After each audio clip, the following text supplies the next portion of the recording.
This week on Arts InSight, chaos in a spark. People will recognize what I'm talking about when I say the beauty of nature has a certain look. Sights. I'm inspired on a daily basis by what I see around me. Buildings, by the beautiful farmland, and by just the amazing Missouri River. Logging and crafting. And one of the things that you learn in hollowing is to kind of visualize that space on the inside as a 3D map. And how to make your own luck. And there's something uncraftable about nature which I think is really interesting, like all the meanings we project onto it, and I like to play with those ideas. I'm Ernie Manous, and it's time to get Arts InSight.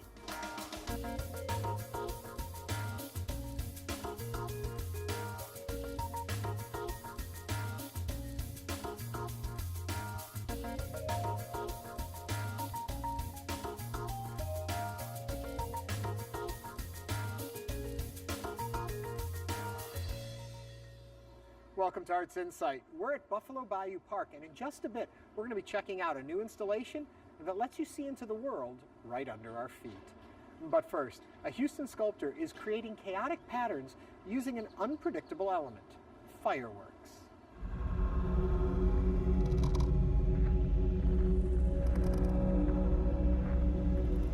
Tone, color, rhythm, balance. People will recognize what I'm talking about when I say the beauty of nature has a certain look to it. Started as an aesthetic journey, but then the more I learned about chaos theory and how that all works, some sort of philosophical ideas started to fall out of it as well. But mostly it's just pretty.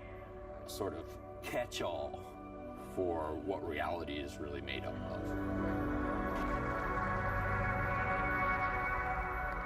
The idea is to separate one's hand from the patterning, at least to some degree.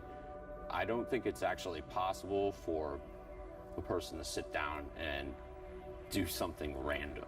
We just have too much going on upstairs. Originally, I started with firearms and shooting at tin as a way to separate the hand, and then I moved to paintballs, which is another way, and now I'm on fireworks. It's also just a lot of fun. But mostly it's to generate a chaotic pattern that is not coming out of you, it's coming from what's happening right in front of you.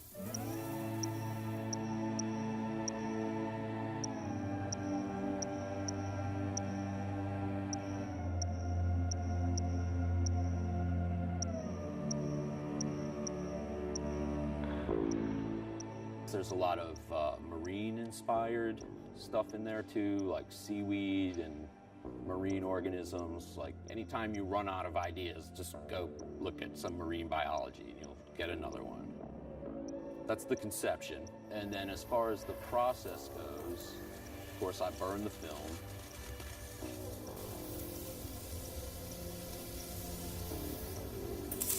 I'll make the mold.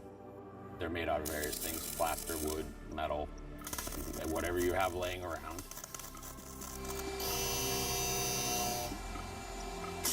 I will start with a piece of white diffusing plastic, and I will vacuum form that. Then I will put the colored film over the top of that. I mean, they're funky. With burning the film, you just don't know what you're going to get because they're not only burned individually, but then they're layered, so the way they interact is very interesting. And then also, I mean, I'm working with a palette of 15 colors of plastic, and then the light sources I'm using have like 26 different colors. So then there's that too, where you're going through the colors and I did not expect that to happen or that, but that's really cool.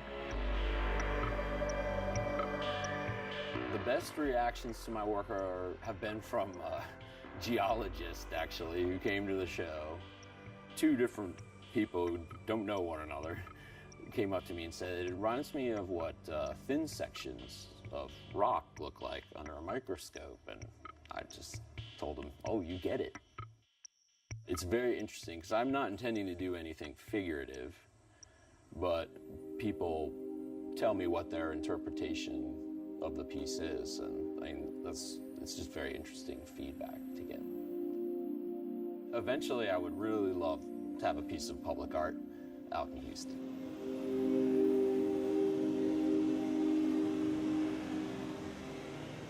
And you can see more at jamesciosek.com. All right, we're back at Buffalo Bayou Park, where a new installation is letting viewers visit the depths of the city. Joining us is one of the organizing minds behind the project manager for Houston Alliance of the Arts. It is Matt Kubo. Hello, Matt. Hi, how are you? Okay, letting the visitors view down below. What's Yes. going on here? This is Down Periscope by Donald Lipsky, and we have this physical periscope sitting on top of the cistern, and viewers can come in, turn this on, and look down inside the cistern. So this is actually a physical kind of an analog periscope, and that pairs with a camera downstairs that's, you know, we can actually view inside there. There's actually a light system too for when the cistern is dark, and you can watch people interact in there, and there's some tours down there that happen, so you can watch that too. Tell me a little about the cistern. The cistern was rediscovered while they were kind of renovating this park, and this was a reservoir for the city of Houston for some time.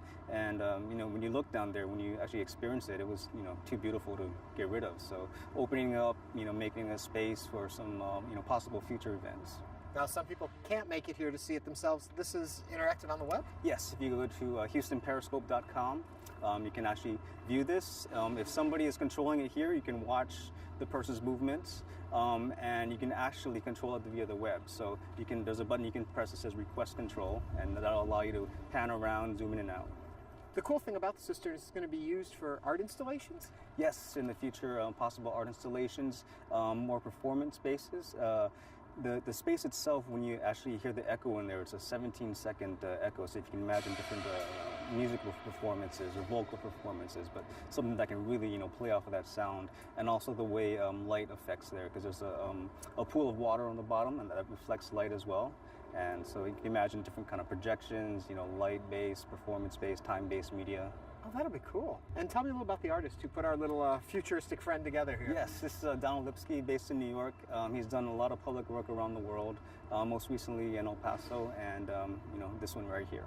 A question we love to ask is the importance of public art. From where you sit, what do you think is the importance of all of this? The importance of public art, you know, art is not this thing you can sort of put this this value on. The value is it allows you to imagine, allows you to dream, allows you to view life in a different respect. Going down in the cistern is one experience, and then viewing it from up here, kind of taking this sneak peek down there, and also this is live on the web, and so people around the world can see inside the cistern. But public art just allows you this contemplative space where, you know, not a lot of other things, you know, kind of give that sort of breathing area.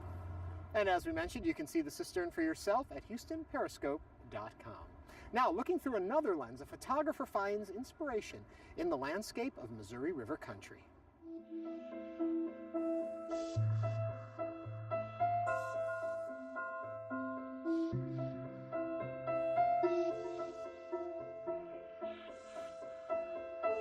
Through his photography, William Fields explores his fascination with a landscape shaped by rivers,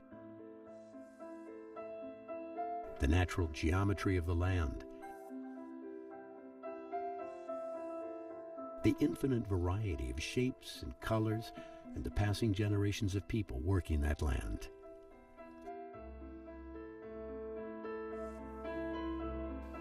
I constantly am overwhelmed and knocked to my knees by the beauty that I see all around me.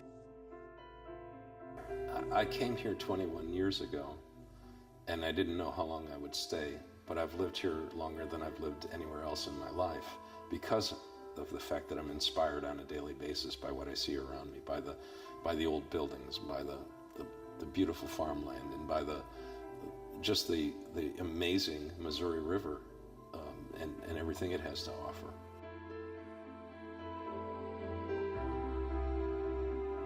The open spaces, and it's the quality of light, and it's the way the distant hills can become like a watercolor, where there's layers of values from one row of trees to the next, to the next, to the next hill, to the next farm. Of course, the sky. The sky is always a huge part of when I make a picture. I look for active skies, you know, big, strong clouds, and you know, towering stuff in the atmosphere. That's what excites me. It's just a constant visual delight to me. One of the great things that I find so unique about this area is the river bottoms. All of this land that we see out here, these cornfields and these farms, were once part of the river itself. The river came right here to this building. This was a port where they shipped stuff. So all that land out there is now part of the landscape, and it was, when Lewis and Clark came up the river, it was the river. I'm fascinated by the physical decay, the machine that's rusting on the side of the trail, or the barn that's falling down with one door hanging off the hinges, and you know, all of those things are just a visual treat. You know, it's great stuff. It's just a big concept that's hard to get my arms around in words sometimes. If I could articulate it, I wouldn't have to make pictures of it.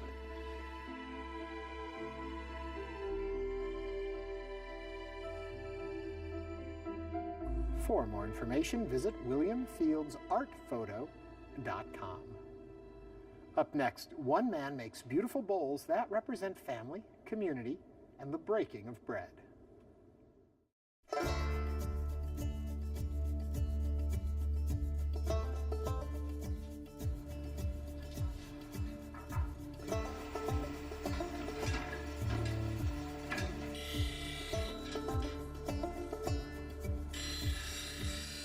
I work with trunk sections of logs. I'm looking for hardwoods anywhere from 10 inches up to 30 inches, and it needs to be kind of fresh. I would actually take a tree that was standing that morning and turn it that afternoon if I could, just because the wood's nice and wet, it's very stable, it's easy to cut.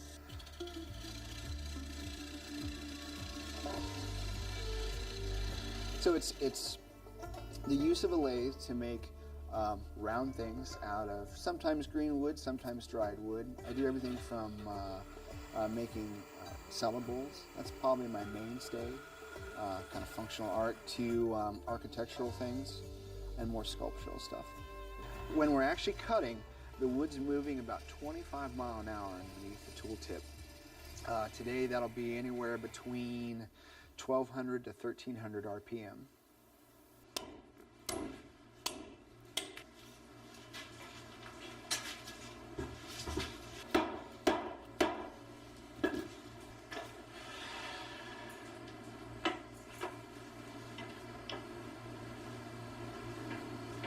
I work with things called gouges that help cut and sever the wood fibers. I also work with hollowing tools that are more of a scraper. It has a little cutting tip that I'll guide throughout the inside of the piece to literally scrape the inside out. It makes it actually, I think, one of the safer kinds of woodworking because you're holding on to the things that's sharp. One of the measures of quality is having an even thickness, having it be a little bit lighter than you expect. So as I start to hollow this piece, I'm going to check my thickness, and I'm going to use that thickness and how it progresses to figure out where I need to go. That's one of the reasons why I typically have very smooth curves on the outside. It makes my location very predictable. And one of the things that you learn in hollowing is to kind of visualize that space on the inside as a 3D map.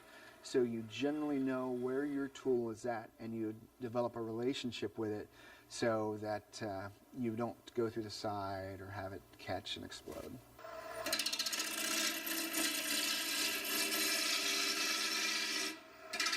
Typically when I make a wooden bowl, I'll rough it out into a rough shape and leave it extra thick so that when it dries and warps, I can get a perfectly round circle out of it. So I have 300 to 400 bowls sitting down in the basement, just slowly drying over the course of of 5 years, anywhere from a year to 5 years for larger bowls. And as I pull out of that cache, I'll throw more in.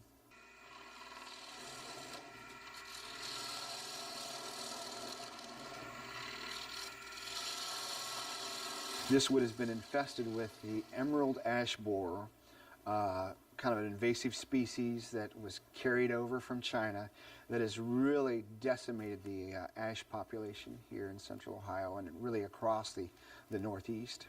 And had this wood not have been infested by the borer, would it be this interesting? The fact that it can kind of move on to the next step in its evolution, almost like a phoenix type rebirth, I think gives it value and gives it power, and is a good kind of analogy for the way that we learn and the way my students learn, because you have to kind of sometimes make those mistakes to figure out where the gaps are so that you know better for the next time.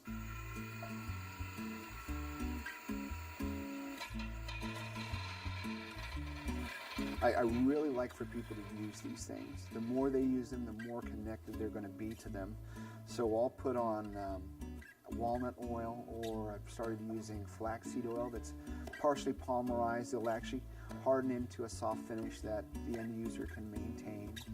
And for some of the other more decorative or artistic pieces, I'll typically use lacquer or other things like polyurethane.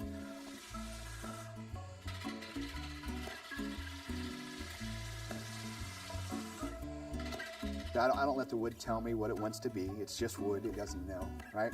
So I'll have a very, very specific objective in what I want to see out of that. And that's part of the skill of it is bending the medium to what I want it to be. So as it approaches that final vision, that's when I know it's done. Now, sometimes along the way, wood's like a box of chocolates. You never know what you're going to get until you're finished.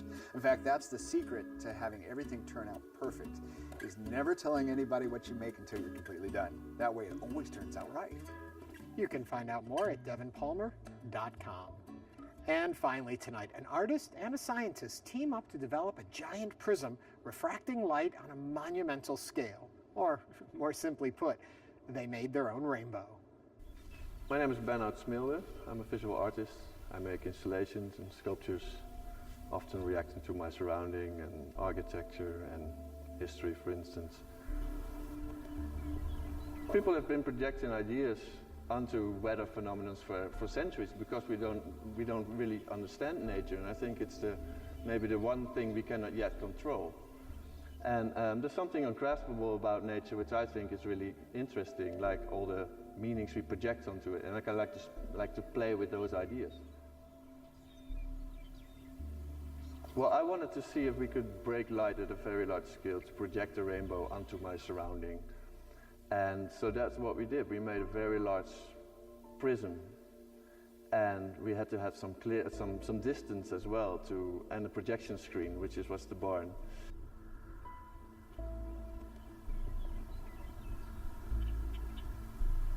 You? Debbie, do you need a jacket? I need to get a jacket. How You are you? look good because you're going to be cold. We have several labs in the Boulder area, and for us this idea of pairing an artist and a scientist was very tempting and exciting. It was really filled with the mineral oil. Yeah. If it heated up, it would expand, and maybe it would break the acrylic. Oh. So he took mineral oil out and left some air in there, so it could, the air can be compressed, but the mineral oil, not so. My name is Stephen Tomczyk, senior scientist at the National Center for Atmospheric Research. Well, I got an email from a colleague of mine, and she was looking for someone who would assist an artist who was trying to make a large-scale prismatic type display, very large scale, and looking for someone who could help, who knew about optics and could assist the artist.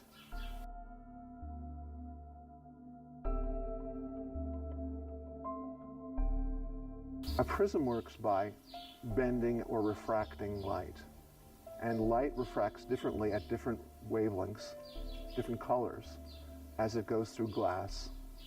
And that property of the glass and the light is how a prism disperses light.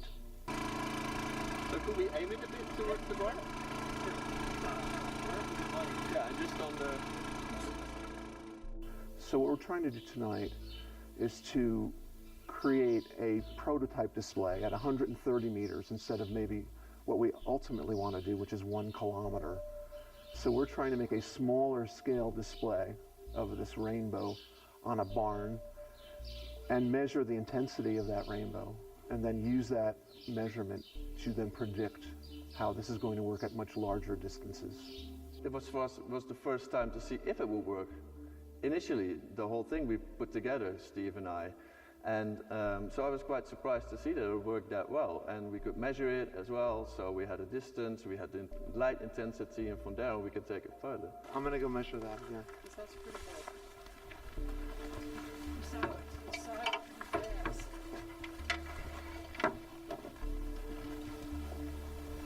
Oh, 23.9. Yeah. That's way up. That's way up. A rainbow is something different, actually. The rainbow in nature, it has to do with drops of water and how light refracts and reflects through those drops of water. So we're not officially making a rainbow display. We're using a prism to disperse light the same way the raindrop is dispersing light when it makes a rainbow. Well, as an artist, I'm really much visual based, and often I run into these kind of, well, with my ideas and solutions, often you run into the edge of materiality, you could say. Is something still possible? How will this work? And do I have to make concessions here? And I think scientists, in a way, they just go past that or go around that. And that's what I really like. There's also an expression in Dutch. It's called meten is weten, which means measuring is knowing. And that's exactly what we did. Like on that barn, my idea kind of worked. We projected that rainbow onto that barn. But then Steve, he got up that ladder and he started measuring the rainbow. And he is like, when we have data, we can take this even further. So I kind of like that idea of, so that science helps you in that way to work together and to get to something.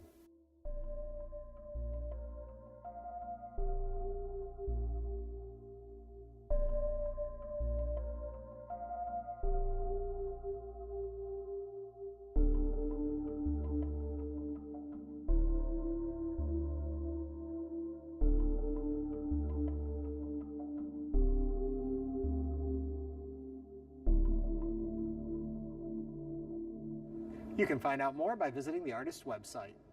And that does it for this episode of Arts Insight. For all of us here at Houston Public Media, I'm Ernie Manous. Thanks for watching, and have a great week.